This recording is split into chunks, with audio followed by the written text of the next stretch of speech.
Israeli সেনাবাহিনী অনেকবার ফিলিস্তিনি মুসলিমদের ওপর নানাভাবে অত্যাচার অপহরণ চালিয়ে গেছে। বেশ কিছুদিন আগে ইসরায়েলি সেনাবাহিনী মসজিদুল আল আকসায় নামাজরত অবস্থায় মুসলমানদের ওপর আক্রমণ করে। কিন্তু কেন বারবার ইসরায়েলি বাহিনী ফিলিস্তিনি মুসলমানদের ওপর আক্রমণ করছে এবং কেনই বা তারা বারবার ফিলিস্তিনের জেরুজালেমের মসজিদুল আল আকসাকে কেন্দ্র করে আক্রমণ করছে? বেশ কিছুদিন আগে মুসলমানদের পবিত্র স্থান মসজিদুল আল আকসায় যখন ইসরায়েলি বাহিনী আক্রমণ করে, তখন আমার মাথায় একটা প্রশ্ন আসে যে কেন বারবার ইসরায়েলি সেনাবাহিনীরা মসজিদুল আল আকসাকে কেন্দ্র করে ফিলিস্তিনি মুসলমানদের উপর অত্যাচার করছে। তাই আজকে আমরা এই ভিডিওতে এই বিষয়টি নিয়ে আলোচনা করব। জেরুজালেমের মসজিদুল আল আকসা এই স্থানটি মুসলমানদের কাছে মক্কা মদিনার পরে সবচেয়ে বড় বিশুদ্ধ স্থান।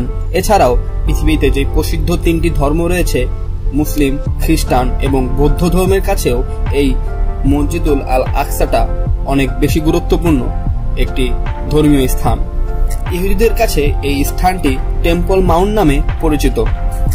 এর কারণ হলো ইহুদিরা মনে করে এখানে প্রথম ও দ্বিতীয় জুইশ টেম্পল ইহুদি মন্দির ছিল। এমনকি তাদের থার্ড টেম্পলটিও এই মসজিদুল আল আকসার স্থানটিতে নির্মিত হবে বলে তারা মনে করে। এমনকি মসজিদুল আল আকসার ওয়েস্টার্ন ওয়াল ইহুদিদের উপাসনার অন্যতম পবিত্র স্থান। ইহুদিরা মনে করে যীশু খ্রিস্ট এখানে থাকা দ্বিতীয় মন্দিরে ধর্ম প্রচার করেছেন।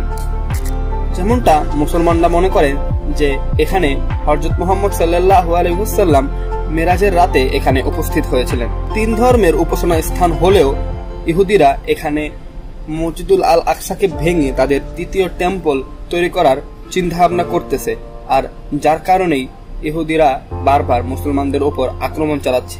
এটাই মূলত সবচেয়ে বড় কারণ হতে পারে। আজ থেকে প্রায় 2000 বছর আগে রোমানরা ইহুদিদের দ্বিতীয় টেম্পলটি ধ্বংস করেছিল। ধ্বংসের আগ পর্যন্ত ইহুদিদের কাছে এটি সবচেয়ে বড় এবং সবচেয়ে পবিত্র উপাসনা স্থান ছিল। 1967 সালে উগ্রবাদী ইসরায়েল সরকার জেরুজালেম সহ মসজিদুল আল আকসাকে ক্ষমতার দায়িত্ব নিলে তখনও একটি নিয়ম আদেশ করা হয়, যেটা হলো মুসলমানরা এখানে তাদের উপাসনা চালিয়ে যাবে, আর এখানে ইহুদিদের প্রবেশ সম্পূর্ণ নিষিদ্ধ থাকবে। জাতিসংঘ ও আন্তর্জাতিক সংস্থার মতেও এখানে শুধু মুসলমানরাই তাদের ধর্মীয় উপাসনা করতে পারবে। তো ইসরায়েলি সরকার সহ ইসরায়েলের অনেক মানুষ এটার বিরুদ্ধে কাজ করার একটি বড় চেষ্টা করতেছে। আর এর সবচেয়ে বড় কারণ হলো তারা ফিলিস্তিনিদের প্রতীক মসজিদুল আল আকসা এবং মুসলমানদের তৃতীয় পবিত্রতম স্থান সহ আরো অনেক বড় একটা নিদর্শন ছড়িয়ে তারা তাদের তৃতীয় টেম্পলটি তৈরি করতে চাচ্ছে। এমনকি এই মন্দিরটি বানানোর পরে দেখতে কেমন হবে তার একটা স্ট্রাকচারও বানানো হয়ে গেছে।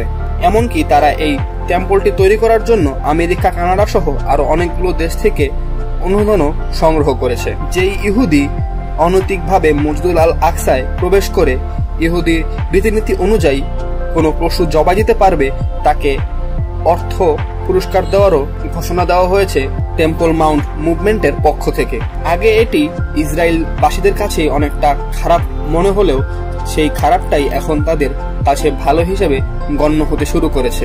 10 বছর আগেও টেম্পল মাউন্ট মুভমেন্টের কোনো সদস্য ইসরায়েল সংসদের কোনো সদস্য ছিল না, কিন্তু এখন বর্তমানে প্রায় 20 জন টেম্পল মাউন্ট মুভমেন্টের সদস্য রয়েছে ইসরায়েল পার্লামেন্টে।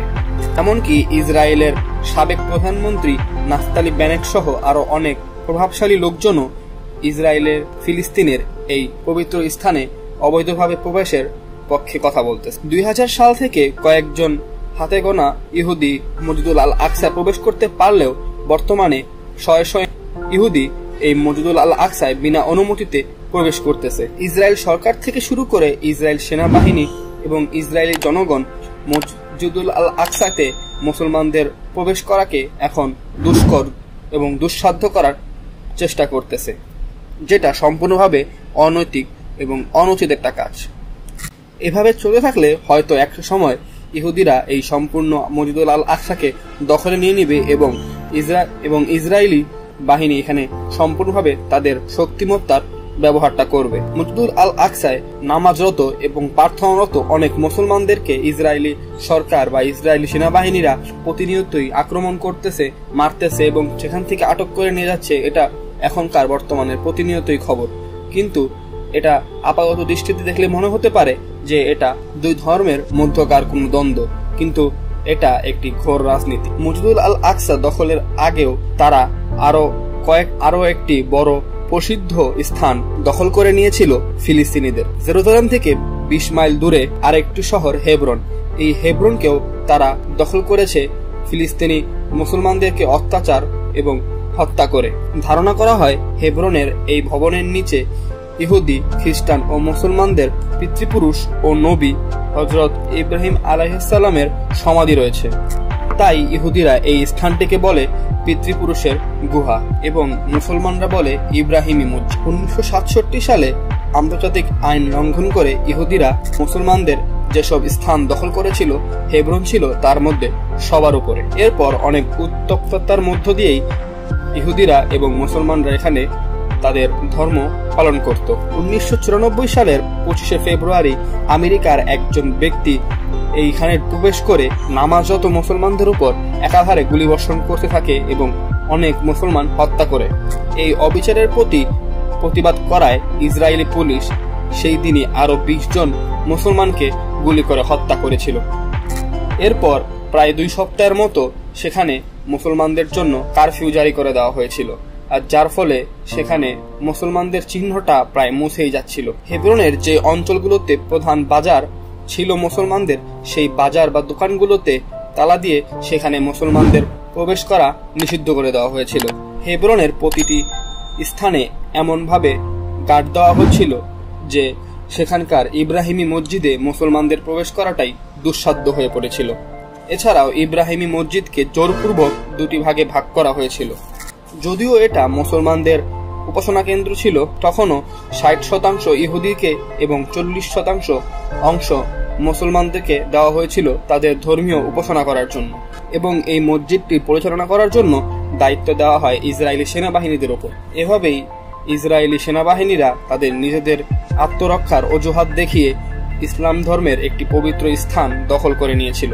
1994 সালে হেব্রনে যে ভয়াবহ হত্যাযজ্ঞ বা যে ভয়াবহ অত্যাচার ফিলিস্তিনিবাসীদের উপর করা হচ্ছিল, সেই একই জিনিস এখন ফিলিস্তিনিদের উপর করা হচ্ছে জেরুজালেম শহরে। তৎকালীন সময়ে হেব্রনে যারা এই অত্যাচারগুলো করেছে, বর্তমানে তারা ইসরায়েলের আরো বড় স্থানে বসে রয়েছে, আর যার কারণে তারা আরো ভয়াবহভাবে এই ফিলিস্তিনি মানুষের উপর অত্যাচার করতেছে। আর এদের সবচেয়ে বড় সাহায্য করতেছে আমেরিকা ইসরায়েলের জেরুজালেমকে ইসরায়েলের রাজধানী বলে ঘোষণা করে দিয়েছে। এছাড়া আমেরিকা ও জেরুজালেম মুখে মুখে ফিলিস্তিনিদের শান্তিপূর্বক আলোচনার কথা বললেও তারা তেমন কিছুই করতেছে না। তো এই ছিল ফিলিস্তিনিদের উপর ইসরায়েলি বাহিনীদের আক্রমণ করার প্রধান কারণগুলোর মধ্যে। যদি ভিডিওটি ভালো লাগে অবশ্যই লাইক করবেন, কমেন্ট করবেন এবং শেয়ার করে সবাইকে জানিয়ে দেবেন। ধন্যবাদ।